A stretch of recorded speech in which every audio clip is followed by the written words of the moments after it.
ಯಾರಿಗೆಲ್ಲ ಫಾಲ್ಸ್ ಹಾಕೋಕ್ಕೆ ಕಷ್ಟ ಆಗ್ತಿದೆ, ನೀಟಾಗಿ ಹಾಕಿದ್ರೂ ನೀಟಾಗಿ ಬರ್ತಿಲ್ಲ ಫಿನಿಶಿಂಗು ಅನ್ನೋರಿಗೆ ಈ ವಿಡಿಯೋ ನೋಡ್ಕೊಂಡು ಬನ್ನಿ. ಫಾಲ್ಸ್ ಹಾಕೋಕ್ಕೆ ಬರುತ್ತೆ ಅನ್ನೋರು ವಿಡಿಯೋನ ಸ್ಕಿಪ್ ಮಾಡ್ಕೊಳ್ಳಿ. ಕೆಲವ್ರು ಎಷ್ಟೇ ನೀಟಾಗಿ ಫಾಲ್ ಹಾಕಿದ್ರು ಕರೆಕ್ಟಾಗಿ ಕೂರ್ತಿರಲ್ಲ, ಸೊ ಅದಕ್ಕೋಸ್ಕರ ಫಸ್ಟು ಸೆರಿಗೆ ಯಾವ ಕಡೆ ಇದೆ ಅಂತ ನೋಡಿಕೊಂಡು ನೀವು ಸೆರಿಗೆ ಇಲ್ದಿರೋ ಕಡೆ ಬಾಟಮ್ ಲೈನ್ ತೊಗೊಂಡು ಈ ಥರ ಸ್ಟ್ರೈಟ್ ಲೈನ್ ಹಾಕ್ಕೊಂಡು ಬನ್ನಿ. ಅದು ಎಲ್ರಿಗೂ ಗೊತ್ತಿರುತ್ತೆ, ಇದು ಹಾಕೋದಕ್ಕೆ ಎಲ್ರಿಗೂ ಬರುತ್ತೆ. ಬಟ್ ಜಾಸ್ತಿ ಏನಂದರೆ ಕೆಳಗಡೆ ಸೀರೆ ಎಳಿಬಿಡಿ, ಮೇಲ್ಗಡೆ ಫಾಲ್ ಎಳಿಬೇಡಿ ಅಷ್ಟೇ.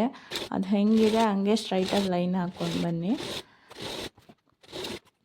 ಕೆಲವ್ರು ಏನು ಮಾಡ್ತಾರೆ, ಫಾಲ್ ಇಟ್ಕೊಂಡು ಟೈಟಾಗಿ ಎಳ್ಕೊಂಡು ಬರೋದು ಆ ಥರ ಎಲ್ಲ ಮಾಡ್ತಾರೆ, ಆವಾಗ ನೀಟಾಗಿ ಬರೋಲ್ಲ. ಮತ್ತು ಈ ಥರ ನಿಮ್ಮ ಕಡೆ ತಿರುಗಿಸ್ಕೊಂಡು ಅಲ್ಲೊಂದು ಇಲ್ಲಿ ಕರೆಕ್ಟಾಗೆ ನೀವು ಇಲ್ಲಿ ಸ್ಟ್ರೈಟ್ ಲೈನ್ ಹಾಕೋಬಿಡ್ತು ಅಂದರೆ ನಿಮಗೆ ಫುಲ್ ಸ್ಯಾರಿ ಫಾಲ್ ಹಾಕೋ ತನಕ ಏನು ಪ್ರಾಬ್ಲಮ್ ಬರೋಲ್ಲ, ನೀಟಾಗಿ ಬರುತ್ತೆ. ಇಲ್ಲಿ ನೀವು ಕರೆಕ್ಟಾಗಿ ನೋಡ್ಕೊಳ್ಳಿ ಅಷ್ಟೇ. ಮತ್ತು ಸ್ಯಾರಿ ಎಲ್ಲ ಏನಿದೆ ಅದು ಅಪೋಸಿಟು ಹಾಕಿಬಿಟ್ಟು ನಿಮ್ಮ ಕಡೆ ಫಾಲ್ ಬರೋ ಥರ ತಿರುಗಿಸ್ಕೊಳ್ಳಿ. ಹಾಗೇ ಮತ್ತೆ ಸ್ಟಾರ್ಟಿಂಗಿಂದ ಮಾಡೋಕ್ಕೆ ಹೋಗ್ಬಿಡಿ. ನೀವು ಎಲ್ಲಿಂದ ಬಂದಿದ್ದೀರಾ ಎಂಡಿಂಗು ಅಲ್ಲಿಂದನೇ ಮತ್ತೆ ರಿಟರ್ನ್ ಬನ್ನಿ. ಇವಾಗ ಸ್ಯಾರಿ ಒಂದು ಸಮ ಮಾಡಿಕೊಂಡು ಫಾಲು ಕೆಳಗಡೆ ಸ್ಯಾರಿ ಒಂದು ಸಮಕ್ಕಿದೆಯಾ ಅಂತ ನೋಡಿಕೊಂಡು ಸ್ಟ್ರೈಟ್ ಸ್ಟಿಚ್ ಹಾಕ್ಕೊಂಡು ಬನ್ನಿ. ಆವಾಗ ನಿಮಗೇನೋ ಪ್ರಾಬ್ಲಮ್ ಆಗೋಲ್ಲ.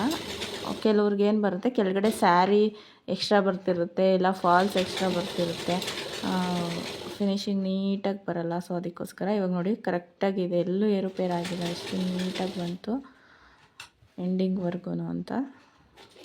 ಯಾರಿಗೆಲ್ಲ ಕಷ್ಟ ಆಗ್ತಿತ್ತು ಫಾಲ್ ಹಾಕೋಕ್ಕೆ ಈ ಥರ ಒಂದು ಸಲ ಟ್ರೈ ಮಾಡಿ, ಆವಾಗ ಕರೆಕ್ಟಾಗಿ ಬರುತ್ತೆ. ಯಾರಿಗೆಲ್ಲ ಸ್ಟಿಚ್ ಬೇಡ ಎಮ್ಮಿಂಗ್ ಬೇಕು ಅನ್ನೋರು ದೊಡ್ಡದಾಗಿ ಲೈನ್ ಹಾಕ್ಕೊಳ್ಳಿ ಮೇಲ್ಗಡೆ ಸ್ಟಿಚ್ ಹಾಕುವಾಗ, ಮತ್ತು ಎಮ್ಮಿಂಗ್ ಮಾಡಿಬಿಟ್ಟು ಬಿಚ್ಕೊಳ್ಳಿ.